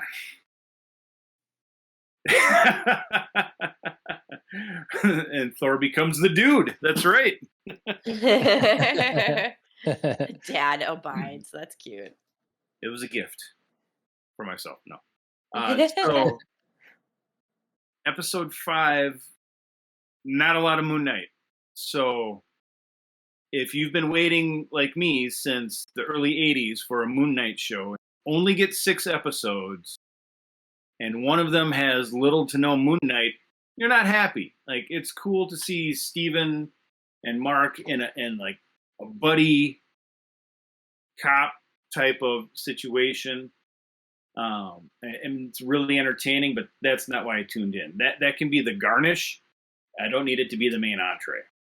Sure. Yep. Yeah. Okay. So, Andrea, episode 5, we're picking up there yet. How did you feel about this one? Like Pete's saying, not a lot of Moon Knight involved. Going back to Jurassic Park, we're eventually going to have some Moon Knight in our Moon Knight show. Yeah. So I wasn't bothered by the lack of Moon Knight in this episode, but I feel like it's because I was very excited about all of the mythology, world building stuff that was happening that I felt like should have been in earlier episodes, but fine, we're getting it here. And I loved like other characters. I felt like episode 5, even though like the focus was Mark and Steven, it really brought home to me like other players in the game. Like being introduced to Tawaret, to, like the whole like idea of like the afterlife, the Duat, the Field of Reeds, like, you're in the ship sailing to wherever, you're gonna be ending up by the tails or balance. It's like kick-ass stuff that I really loved. It was like they finally felt like we were able to like build out supporting characters, supporting worlds, supporting plot lines. So I didn't miss Moon Knight in these episodes, but I felt like I noticed it because I felt like there was actually lack in other episodes. Like we had spent too long in other episodes not having enough Moon Knight action, that like this could have been a really cool moment to pause and delve into Psyche, but we were already like served too much Psyche in other episodes. So like this episode didn't bother me, but it bothered me paired with the other episodes because I felt like other stuff could have been going on and this could have been a really cool pause to like delve into that relationship. And then like I mean, I don't know how you feel about it, Pete, but maybe like it wouldn't have been so like, where's my Moon Knight in this episode? Because you'd been like, I'm already very satisfied. Cool, we're taking a break and diving into the complex relationship in the background and like what's going on and why we need to like balance our scales and figure it out. Yep. And then it wouldn't have been like, where's Moon Knight? The only appearance he had was his origin story, and he just name dropped his commanding officer, Bush, who is the Joker of the Batman rival. Not necessarily like a clown prince, but he is his arch enemy, and just an appearance or even like a token shadow reference like they do in the comics. So I needed more Moon Knight action in the episode to balance the void of it. But yes, what you're saying, it was an interesting take on Moon Knight's origin story, and maybe it's a retcon of because like I was saying, originally he didn't have this dissociative identity disorder. He was just a guy who had different aliases to fight crime. And for whatever reason, we got that reinvention in the comics, you know, like, so the idea that I'm sure it had drawing those parallels with Batman a lot. How can we differentiate Moon Knight more? And so then there we get the as you say, the retcon or the retelling of the origin in the comics, and clearly, and that seems to be what most of them are always doing now, is taking the most modern iteration of whatever character when they adapt it. It's very seldom the original version, it's the latest version. Or the original is given a very abbreviated screen time. Yeah, they like you said, you know, a nod to the werewolf issue. They give they put Easter eggs in and they give nods to the past, but they're always adapting the more modern one. I thought with our episode 5, a friend of the show, Mike, I was talking to him about it. He thinks that episode 5 is maybe he doesn't say maybe. He says it's the best single episode of television he's ever seen. Wow, that's a lot. That's bold. So I started thinking about different things. And it's like, so he's not saying the show, but like this episode, with the way that it delved into the idea of childhood trauma being something used to then split and create another personality in yourself to protect your own psyche, that kind of thing, was just like everything you'd want in an episode. And Oscar Isaac nailed that performance, and you know, everything. I will agree with some of that. Like, I mean, I have in my notes, Oscar Isaac is killing this. Yeah. Like, his performance in these last few episodes was just, I mean, home run. He crushed this.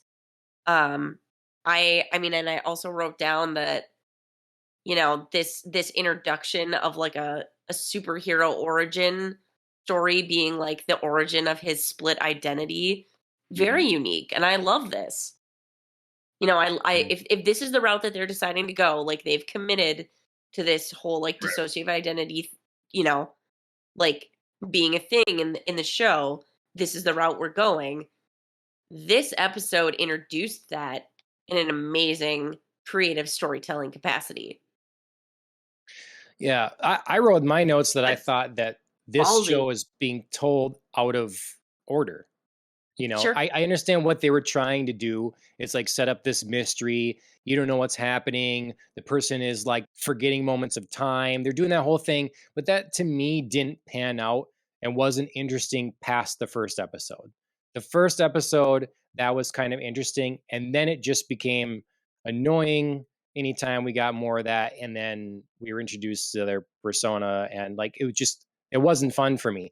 I would have been much more enthralled if we would have had this as our opening to understand and even if we flash back to it at points and didn't have to be all at once, but this was our introduction to the origin of the character, and then we you know, you wouldn't get the game later of like what's happening and why are we blanking and why am I missing my date because of this, we would know. If you look at the series as the story of Stephen Grant, then it makes more sense because he isn't not Mark Spector. He's a man that doesn't necessarily have a past. And so I half agree with John. I think this could have been earlier, but I do not think this could have been episode 1 because we wouldn't have cared. We wouldn't have cared enough. This needed a little bit more emotional buildup to have this kind of impact. Because I didn't care about these characters at all. This episode was what made me care more than anything, because up until this point, the banter or in the back and forth between Mark Spector and everyone and what's his face was just bothersome to me. I didn't like these characters. Steven? Yeah, they were not good characters to me, and so when I saw the trauma, that made me sympathize, and so I can understand more. But I had to sludge through 4 other episodes where I don't like these characters. But I feel like empathize. But I feel like you're maybe like a little bitter because there were 4 episodes that you had to go through. I feel like you wouldn't be as bitter if this was like the second episode. I just feel like the first episode would be too soon, because you do have to set up there is a good storyline to tell about like, holy shit, what's happening to me? I have blip time, and now I'm like, surrounded by corpses. Right, I'm surrounded by corpses. Why are my hands bloody? Like, why can't I give this guy the scarab thing? Like, the episode 1 was really good setup, but if they moved this episode to episode 2, or like half of this episode, because you can't have the underworld. You can't have that be the premise for why we're doing this. Or, I mean, you could, but there'd be a lot of jumps that the first episode would have had to make. So, but yeah, I feel like this could be 2, maybe 3, but not 1. The banter for me was everything. I loved it. We're so on like all different spectrums. John's like, cut the banter. Pete's like, more banter, and I'm like, middle banter. Because I needed like more original Moon Knight costume, and Steven was Bruce Wayne in the comics, and now he's this very meek, callow, the opposite of Playboy billionaire. Right. He's working in a gift shop, and he's not great at it. So that's hilarious to me. That's an inside joke for me. So I'm like, okay, what are you doing, Stephen Grant here? And that he is so reluctant to give up control. They say summon the suit. I was not a fan of the Mr. Knight persona, because again, I want the original costume, and I'm like, they're gonna put Mr. Knight in here. Right, save it for season 2, 3. Like, just give me Moon Knight. And then when Mr. Knight showed up, I laughed my ass off. And I go, if that's how you're gonna introduce him, and that's gonna be the costume for Steven, applause all the way. My God, you did. That I did not think I was gonna like the won me over. Now, John's like on the very opposite end. Anybody else feel like Goldilocks and the 3 Bears right now? That's how I feel. So if we jump ahead into the spoiler, if you look at Stephen Grant's costume with Mr. Knight, no hood, full white, right? Full moon. Yeah. Hood on for Mark Spector Moon Knight, you get some of the white face, and that could be the waxing, waning. Third persona, what's he going to look like? And is he going to be New Moon? Right. So. Yeah, no, that's true. So I see. To me, that's very surprising, because it's not like a nod. It's not like an inside joke that Stephen Grant is sort of a bumbling kind of Lovable dork. loser. Instead, it's like, I would be like, if they adapted my Bruce Wayne into that, I'd be like, this is ridiculous. What is this? This is nothing like the character. Like, Right. why would you do this to this person? Sure. And they needed that. They needed, because ultimately we had the difference between the two of them, as silly as I think it sounds, is not enough, because you had one that was a loser and kind of pathetic, but he knew about Egyptian mythology, and the other one was, they just kind of made him a jerk. So as opposed to, we could have someone that's like, I'm very competent and I'm like used to being Moon Knight and I do this and I'm well adjusted, and you have the other one that's like, I don't know that stuff, but I'm like a Bruce Wayne kind of character. That might have been more interesting, like a killer versus a philanthropist, a like hard-nosed assassin-ish kind of person next to a like, business savvy, whatever guy. And I don't know, I just didn't, it to me also made it as like, when I came into Moon Knight, I was thinking maybe this is a darker show. And after episode 1, I thought maybe it will be, And as soon as we got in episode 2, I'm like, okay, it's not going to be. It's not going to be. We went with the jokes again. We went with the laughs. It's not as Johnny serious. doesn't like the laugh. 5 and 6 picked up. 5 and 6 picked up some darker elements again. Yeah, that's what 5 was. I think 5 was a really standout, because I wrote that in those too. It's like, finally an episode that's not an effing joke. Like, we have an episode that is just like, makes me feel something and is traumatic, versus kind of silly. Yeah. Versus like, let's make Moon Knight lose all his powers for something we can achieve with a smartphone app. Sure. Like, as soon as someone pointed that out, I was like, oh my God, I can't believe they did this. What do you mean? So you can do the Stargaze app, and you can rewind this night sky thousands of years, all free of having to. She had a tablet there. Just do this instead of like, we need the assistance of a god, and we're going to burn up. They're going to notice and take away, seal them away and stuff. It's just an excuse to get this to happen. Because they needed to have it happen. They didn't have to have it happen. Like you say, you didn't have to take away Moon Knight's powers. We barely got to see Moon Knight do anything. He shows up at the end of 1 and punches someone. He takes on a lame-looking, werewolf, and then he gets stabbed by a bunch of spears by an outfit that a moment ago reflected bullets. So I don't know. And then his powers are gone. So you're saying there's inconsistency? I'm saying I don't think Marvel took this show seriously. I think that they have a really cool character here and a really cool premise and a really good actor and a really good score, but they're, I don't know. I'm not convinced they're going to do a season 2. I'd be interested. I think that we're going to talk about effects budget. Like you just said, we had a good looking Wookiee. Now, can't we get a decent looking werewolf?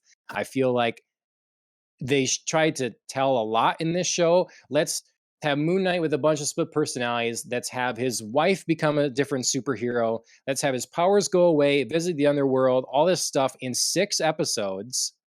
It's like they're wrapping this whole thing up, And then at the end, we didn't really make hardly progress. When we thought maybe this was like sorted, no, we just wake up confused again with another persona, So we're going to just start over again with this, It's like we got nowhere. But there'll be a new costume. There'll be a new costume. Yes, right there. Yes.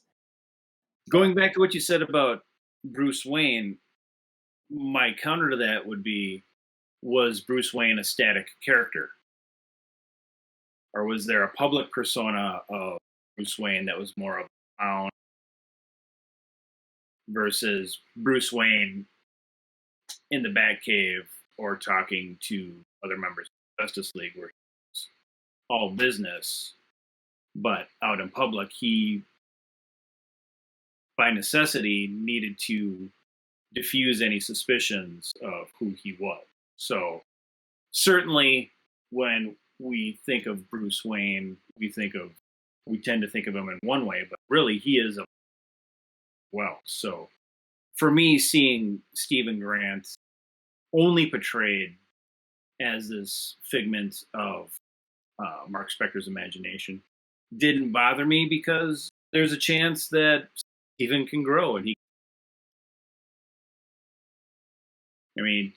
he's never given the opportunity to be a tour.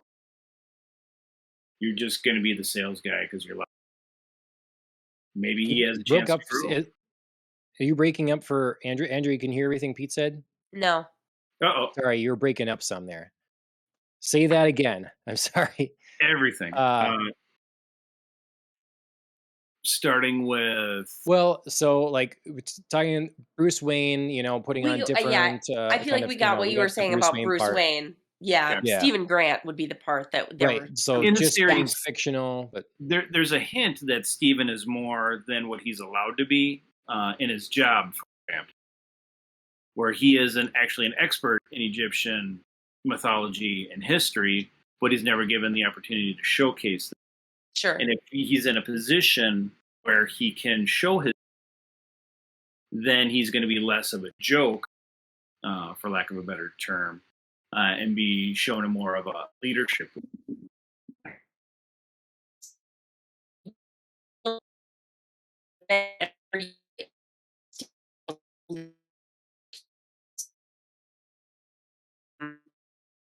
Instead of like gift shop dork who just knows about Egyptian mythology?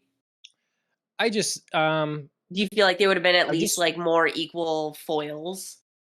I just think I needed to like my protagonist. Well, I think I needed to like my protagonist. I mean, I get it. Like they worked the lovable loser angle like real hard. Yeah. It was a bit much. Like you could have caught a break a little bit and not been such a joke that just happened to know everything that everybody needed to know about Egyptian mythology and like language and how, you know what I mean? Like it just happened to be like an expert. It could have been a little better if, that expertise was recognized. Yeah. I mean, I just feel like I should watch the Moon Knight show and leave it thinking Moon Knight's really cool. As opposed to most of the time I watch the show, I was like, well, Ethan Hawke is doing a pretty good job as a bad guy here because he's Ethan Hawke. That's what he does. He's good. And then his wife seemed like she was more relatable. Yeah.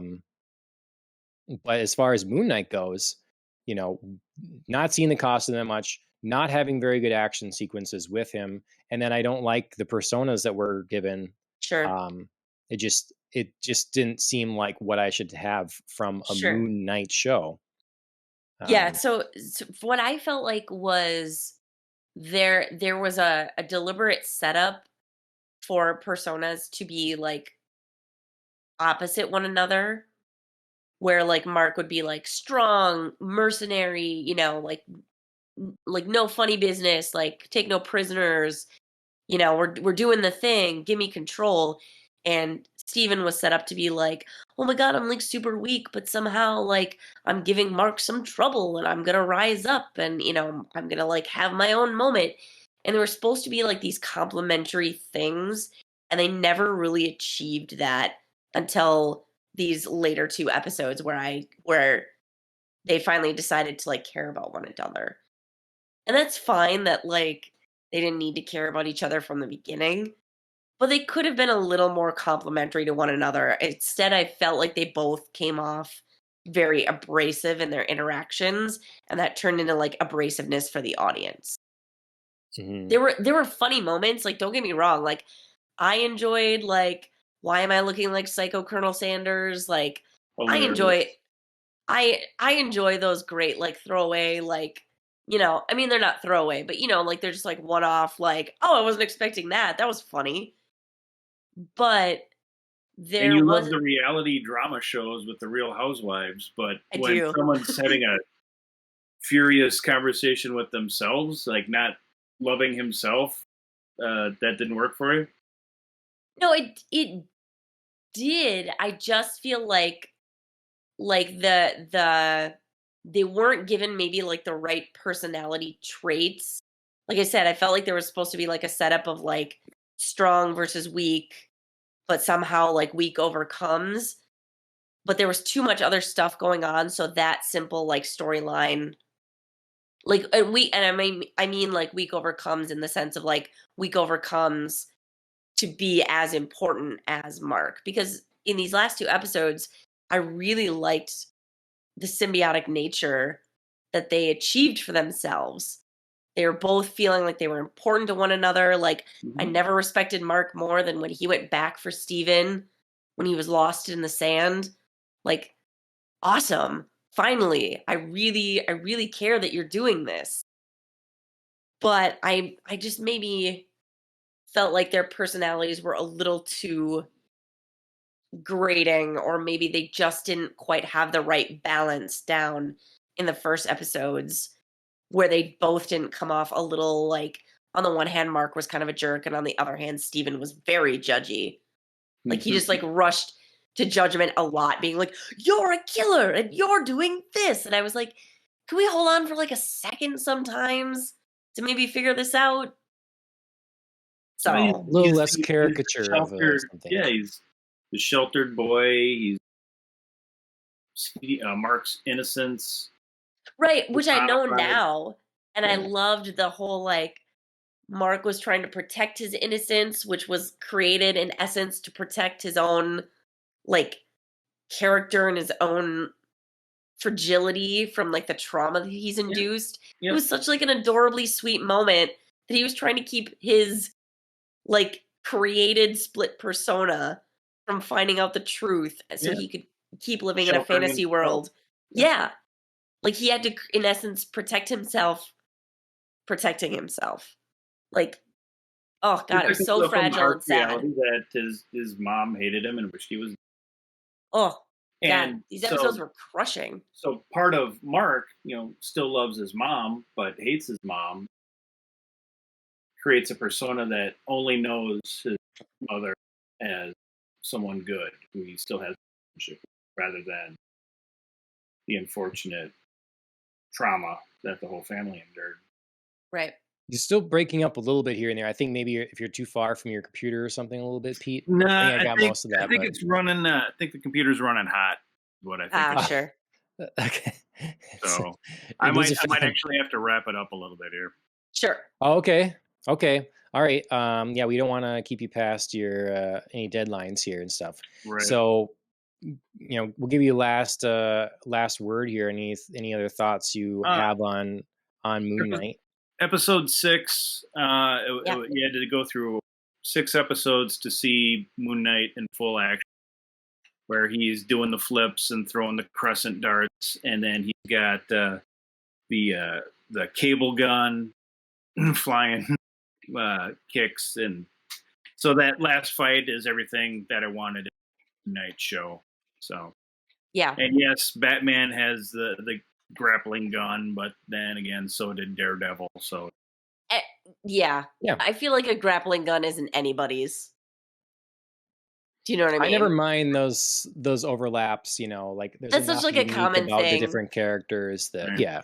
They even had it in you don't have web shooters. So. Web shooters for sure, but at least it's a web. Like you can justify. Okay, it's a tweak, so it's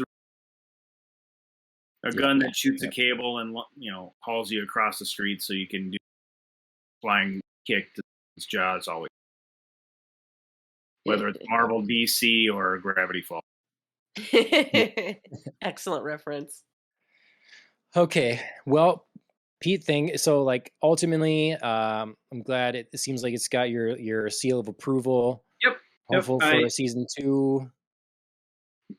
Yeah, and then the appearance of Jake Lockley. So there's no way around it. If you didn't read the comic and you didn't pick up on the hints that there was personality, I mean, the clues are in the closing credits and the opening credits. Sarcophagus in episode 5. So where's Jake? Is that Jake? Has it been Jake all along? So right. So for me, that end credit scene with Jake Lockley made the whole series for me. Yep, here we go. And my kids actually were watching the end credits. That's Jake's costume right there. I've never seen Jake have a third since Steven as the Psycho Carl Sanders suit. Buckle up. Maybe we'll have a new Moon Knight costume. Ew. Yeah. The Man All in right. Black. So, All right. Well, thank you for inviting you me. need I to. appreciate it. Yeah, absolutely. It's been fun. You need to get a fan for your computer so it doesn't overheat next time. Everybody help Pete get a new fan for his computer. Buy Right. his books. They're available on Please. Amazon right now. Mm-hmm. Pete Gilbertson. Peter We'll J. try to provide the Gilbertson link. at Amazon.com if you like zombies, werewolves, alien goo. Check me out. Yeah, absolutely. All right. Thanks, Pete. We'll see you Thank you. later. Perfect. All right. Well, we thank Pete very much for Yes. for jumping on with us. Hopefully everybody could hear him enough. I thought maybe the audio cutting out was just like my earbud at sometimes and it cuts a few things. So but we appreciate his take a lot, given he's the Moon Knight reader. Exactly. No, I needed the Jake Lockley explanation because while I wasn't like, oh my gosh, a new personality, like I didn't see this coming. I was just like, who, what, where, why? You know, Sure. like I needed a little bit more about like this is established. This is like another thing that's happening. You know, this isn't Yep. just like Disney throwing in some extra stuff. I needed a little context. So I very much appreciate it. Yeah. Thank you, Pete. Yeah. Do you think so? Was that that persona must have been created at the end there when the blackout happened to Yes. deal with that, right? Because if it was Which I was very earlier, annoyed about. his scales wouldn't have been balanced, right? Exactly. Exactly. Because there would have been another factor that we would have had to be and dealing isn't with. is that kind of a cop out that we have our It is. hero that, you know, again, we don't get to see the coolest thing. We get to have our Yes. our people we've seen kind of keep their hands clean. I don't have to do the dirty deed, you know? Ooh, so I didn't take it that way about like not having to do the dirty deed because I felt like Steven was finally sort of on board with like we're Moon Knight and we're doing the Yep. thing and I know how to fight. So the thing that really just annoyed me was like I finally got this reconciliation. Why are we having these blackouts? I'm real annoyed about it. Sure. Like maybe if they happened an episode later, I could have been like, "Oh no, like we had this, you know, great moment and I thought things were going well, but clearly something else has happened." It was Yeah. just like too jammed in, too close to like I wanted to enjoy Steven and Mark being on the same page. Yeah. That's me. We And never being got like to a really unit. like Moon Knight. We never got to really get into Well, that yeah, because I groove liked at him all. here. Yeah. I mean, I When he liked was him finally, before he's sometimes, he's finally Moon Knight, and but he's he's like finally kicking like, butt. yeah, Yeah. he's in it to win it, and like united purpose, united soul. Yep. And then we never got any as long as at least as I don't remember, we didn't get any conclusion with Layla.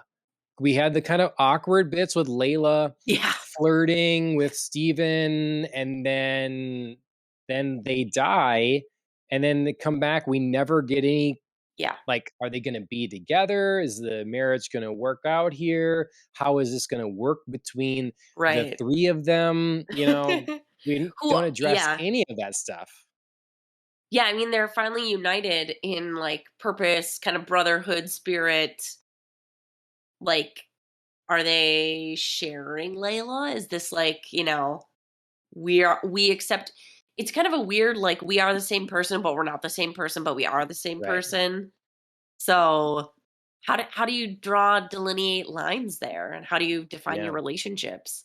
Even if you're okay with switching back pretty seamlessly now between Steven and Mark, is Layla going to be okay with that? Is it okay that she's in the middle of a conversation with Mark and Steven's like, whoop, have something to add? She's like, no, Yeah, no, no, no, right. bring back Mark. I don't want to talk to you right now. Well, if you start treating it like you're always in a conversation with three Present people, with yeah, yeah. right, then Which you know, presents its own issues. yeah, Because there's right. always like a saying there can't be three people in a relationship. Right. But like, can there Is that be? a saying? Is this? I Yeah, mean, there's something about like, yeah, like something about a third person in a I relationship. But mean, I don't know. That's obviously I this was is gonna call unique. Will Smith and Jada and ask if how that's um, going. but yeah, I mean, it's very, yeah. The end is left a bit frenetic. I think there was an aim of like mystery and setup and ooh, but it fell short of having that. Instead, I was just left annoyed. Like it would have Like, been to intrigued by me. Jake, but also annoyed. Yeah, right. Yep. Because then I felt like we didn't accomplish anything because as Right, soon as, it wraps up and they wake up in the same apartment, still cuffed to the bed. So it's like they haven't improved or learned anything or it's like made themselves again better adjusted.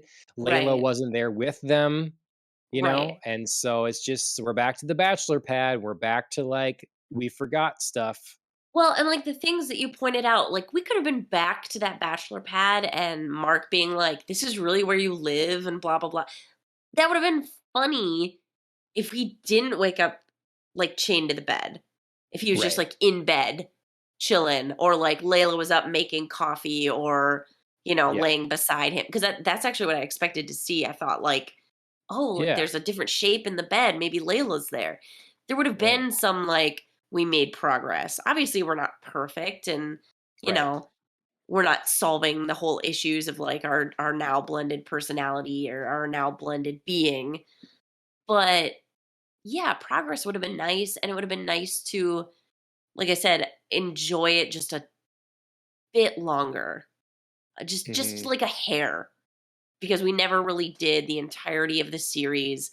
We just got to the good, like, working through all is revealed, like, here's how we're protecting each other, and here's, like, what's happening, and here's how we're uniting to fix Yep. this. And bam, So it's all blown up immediately. let me lay this little like blueprint out for you. Let me Episode lay some one. down for you. All right.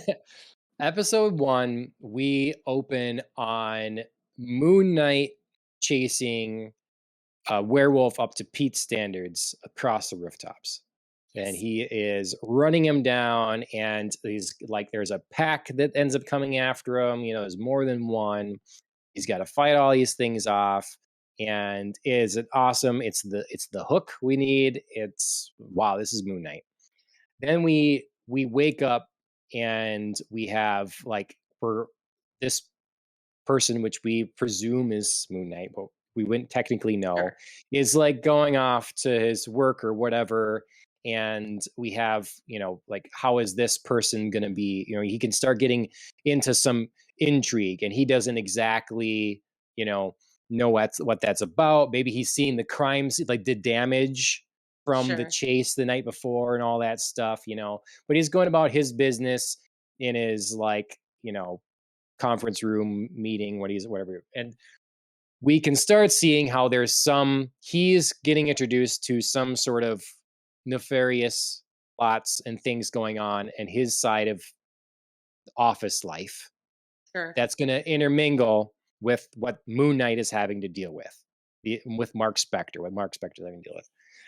However this goes, in episode 2 we get and we start like, so at the end of this episode we need to realize that there are two personalities here and they're Right. living separate Right. lives. That's how this has to end.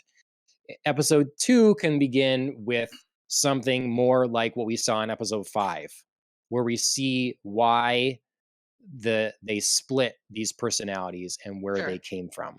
So we Sure. build this sort of origin, and at the end of it we meet Layla, and we're like introduced to like, okay, if we want to have her be estranged in the sense that we try to leave her behind or something. I didn't like that exactly either, but Yeah. we can have it where one of them is married to her and the other one doesn't realize that or something like that. Yeah. So we get this emotional backstory, but it's ended with we're introduced to Layla, and then she is the expert on the Egyptian mythology.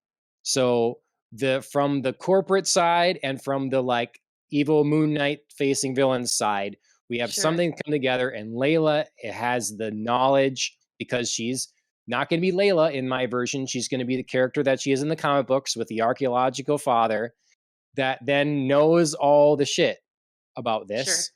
And they go together on this mission, and however the rest of it goes, we get to see a lot of cool Moon Knight action and all this stuff. That's how I would set this series up, and hopefully like the characters, still have a Sure. little bit of what's going on, but then having characters have their purpose a little more. Like we can have Mr. Knight or whatever, he can be the guy that needs to deal with the gangsters. He needs to do the talking. He needs to run the deals, and he goes into swanky nightclubs and stuff, and stuff like that. And then the other guy is like, he's just bloodier, and he's, running around the rooftops and in the sewers and stuff. So I feel like I like about 85 to 90% of that. Like all of that makes more logical sense to me than like the setup of this story. But I sort of feel like I kind of like the idea of Stephen Grant, if he's going to be our kind of Bruce Wayne, Joe, regular, not superhero. I kind of love him like being like a leading Egyptologist so that he and Layla can connect that way. Sure. You know what I mean? Like I dug that part of their sharing. If he was just like a stronger character, like that wouldn't have been so Right. like, why are you creeping on Mark's wife? She should still Like know more. bumbling. She should still know more. They But can like connect there. Yes. like I like super that. rich and just like work at the museum as his like this is my passion stuff and I love Yeah, it and I right. love being like the expert in my field and I get to go like have my conferences and she comes in and she's like I don't need any of that because I still know more than you. And he's like, how do you know more than me? I know all the stuff and I get invited to all the lectures. And so like there's like Right. competition and fun there. Also kind of love the idea of this like really strong, confident character, like having to chain himself to the bed at night. Sure. Do you know what I mean? Yeah, Like that part of it would have begrudgingly, been, like, yeah, like, oh my God, I'm so like rich and like I'm so sought after and like I'm smooth talker, like I have charm and stuff like that. But I can't this ever is bring me a at lady home. home Yep. because I got my chains and I got, my sand around the bed because in Egyptian mythology, whatever, like, I didn't really quite get the sand. I'm sure there's like, fun, like Easter eggy kind of Sure. shout out for somebody who's in the know. But I bought it because it felt like within the realm of the world. I would have loved that kind of like he has to tie himself up to the bed and like forgets about it and like has to do all of his like crazy stay up at night, you know. I'm trying not to have these episodes because what's wrong with me? I'm so successful. Why do I have these things? Yep. So Right. so bringing Yeah. all of that together, dynamite. Like I feel like we just Mhm. created a kick-ass show. Yeah. We don't need to make our we don't have to have so much like, I don't know, Underdog animosity between.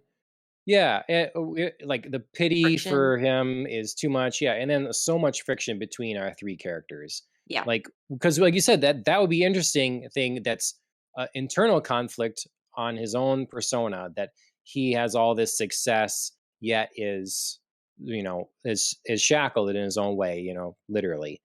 Right. Um and he could have like been part of who funded uh Layla and her dad's expeditions, so Right. that'd be an So like interesting connections connection all over for. the place. Yeah. Yeah. Yet she's married to, I don't know. Like his There's other persona somehow. Yeah. yeah. It's like hmm him, but it's not him. hmm Yeah. I don't know. I just feel like there's something more entertaining and enjoyable that was here that didn't have to hinge on making our protagonist so pathetic for so long. Yeah, Um, it was really hard to watch him be like such an underdog. mhm. Like I said, I felt like there was like a very deliberate setup of like strong and weak sides of himself. And, the weak was supposed to eventually like rise up and be equal. And it just like felt overbalanced to start. So it took us a really long time to get to where we are. And we didn't have that kind Yeah. of time. You know me, Right. I'm always Yeah. worried about 6-episode shows. And Hawkeye, Yeah. I think, pulled it off, and this one didn't. Right. We had too much exposition.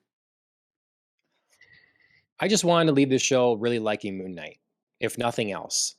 Like wanting to delve into the Moon Knight comics, being Sure. interested in Moon Knight, Well, and and I did. I just didn't feel like I was able to like him long enough. Like I like sure, him now, but I feel sort of put off by the time it took to get me there. sure, yeah.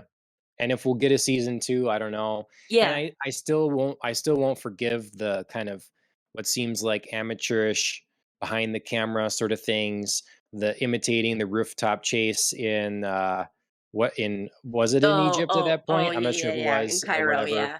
Yep. Yeah, and it was just some of these things that were just not well. I did like the last fight in the last episode. Yeah. I thought that That was was well good. put together. Plus with the But gods like Khonshu and Amit, I feel like we yeah, haven't even talked about that was like I cool. actually really loved Amit.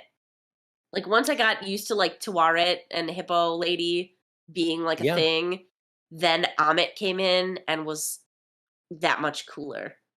sure. Yeah, no, Like I it I wasn't I she thought that because stuff she was pretty wasn't the good. first one. She ended up being really sweet looking. Yeah. That stuff could have been sillier and wasn't. So Yeah, they I pulled it did off. like it. It started off silly and then they pulled it off. Mhm. And yeah, like the hippo very well animated and like Yeah, very like it's a very interesting persona for her, but I thought it was actually pretty good. I thought that was pretty good. yeah. So, um Yeah, oh, what Moon Knight else? has some pieces, man. Like there were cool things. It just didn't all tie together. I don't know. It You was know, frenetic and not in a like we're mirroring our main character's state of mind frenetic. It just wasn't quite, I don't know, all figured out. yeah. Because I still I feel just like there's questions I have about like this like institutionalization.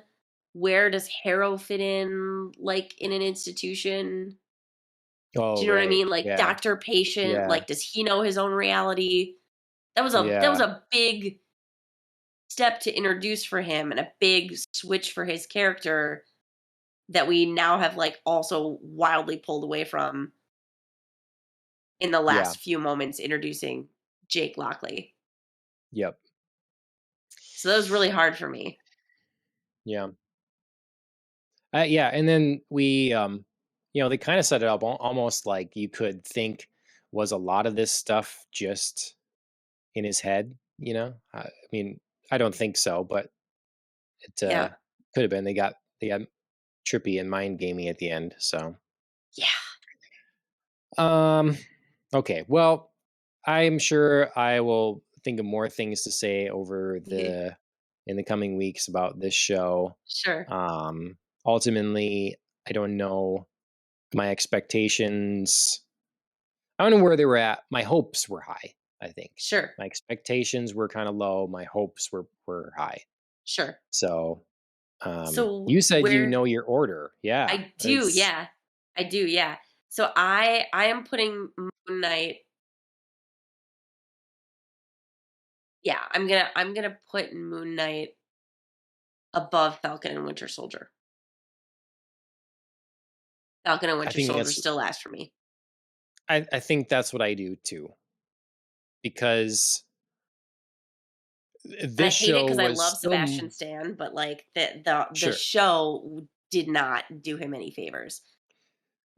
This show was still more consistent Yeah, tonally. than Falcon and Winter Yeah, Soldier, and that's saying right. something. Yeah. So I think that's where it wins and for having a new character, that's fun. Having the good score that has the Yep. Egyptian flavor, that's fun. The great performance by Oscar Isaac when given the Mhm. chance is fun. Yes, The Ethan moments like Hawke. in the picture we're seeing right now, yeah, between Ethan Hawke and him in the doctor patient kind of scenario was fun. So, Yeah, the villain was more believable. There weren't like struggles I had yep, with it. Yep. Like the purpose, the thrust of the show made more sense. Yep. Like very Yep. overall. I mean, obviously, like individual moments, we were like, "What is happening here?" But yeah, Right. Yep. And then it still loses to Loki because Loki has a lot of fun ideas it plays with, freedom of will, free choice, yeah. and plays with time some and all that kind of thing. Well, and I think you don't have a And character issue. Do you know what I mean? Like, yeah, I know you yeah, have like a Marvel issue, but you don't have a character issue like you do here. yeah, because though I don't like what they've done to Loki, if I take myself out of, again, why I think Loki would be a better show that was just completely separate from everything Right. Marvel. Right. Like I enjoy seeing that character, even if it's not Exactly. Loki. Yep. And I think that is shot much more competently. Yes. It's a more beautiful show, and then WandaVision also gets props for being different techniques for shooting as Mhm. it goes through the eras. So that is Mhm. a Love fun kind that. of way to do that, and also not having character issues because, you know, up to that point, I'm very much a fan of Wanda and Vision. So Yeah. Yeah, for me, everything about that show is what all these shows should be. And the only disappointment to me is, of course, we've talked about ad nauseum. You know, her brother Pietro is.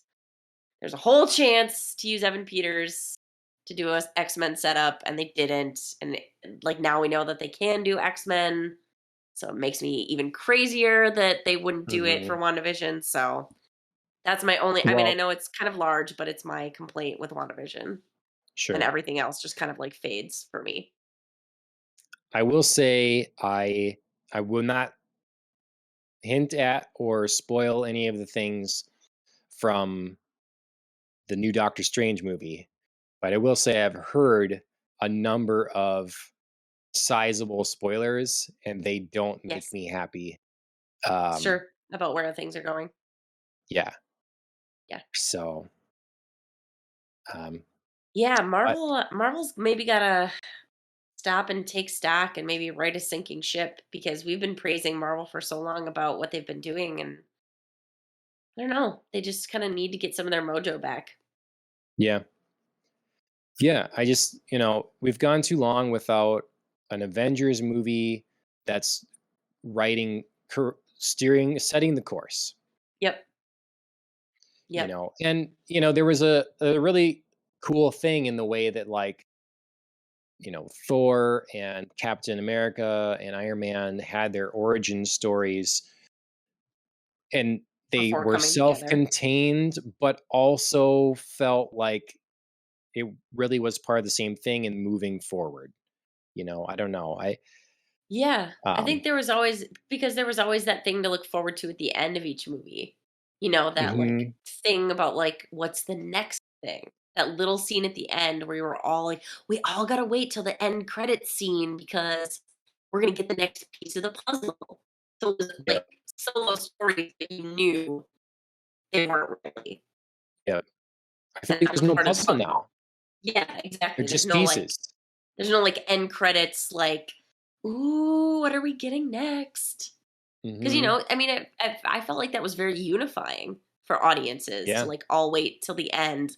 I still remember like everybody lingering in the theater, sitting, standing, whatever, but we're all just like, here it comes. Mhm.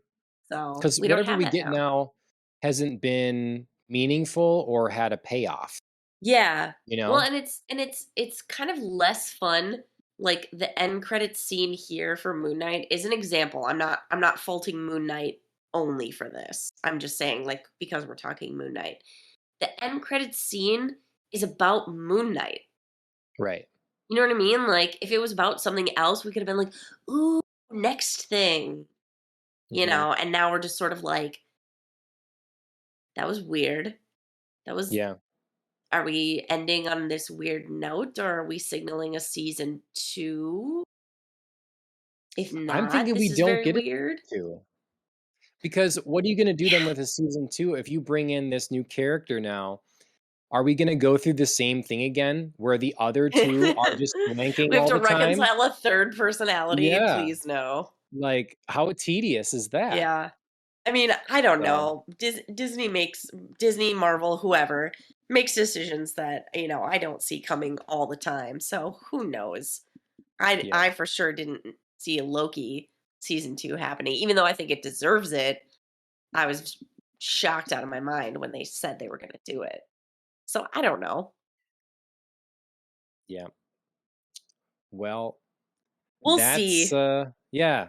Yep, we'll see, they certainly will keep coming, Ooh, and, we got a text from Pete. Super flower blood moon night. Check out the night sky. Everybody go outside, check out the night sky. Chris texted me too. There's a eclipse and a blood moon eclipse. I don't know. Something's happening with the moon. okay. Go check it out. And it's I very did appropriate see a that it's on headline moon about that night. somewhere, but yeah, Discussion night. perfect. Yeah. All right. Well, thanks everyone for tuning in. That's been Moon Knight, the conclusion of the Disney Marvel show. Let us know what you think about the show Yeah. in comment sections everywhere. Yeah, maybe I'll love it and Um, we're just like totally off base. Tell me. yeah, absolutely. I don't know what I'll be talking about next, but it'll be something exciting. There's lots of things coming up. I've finished Arcane. We got to talk about that at some Yes, point. we So, do. um, if you have suggestions, certainly let us know. Otherwise, follow us, please, on Twitch, YouTube, Twitter, Facebook, all those places. We're contemplating TikTok, but we're not there yet. I don't know. Um, and yeah, leave your comments, thumbs up, subscribe, review if you listen on podcast services. That'd be much appreciated. Mhm. Killing the Flower, they wrote our theme song, so you can check them out on Instagram, YouTube, and Spotify. That would be appreciated as well. And other than that, we thank Pete for coming on. Peter J. Gilbertson. Check him out on Amazon. His book series. They're all good reads. They're all a lot of fun. So, and otherwise than that, Andrea, thanks as always for joining me. Of course. Cheers, everybody.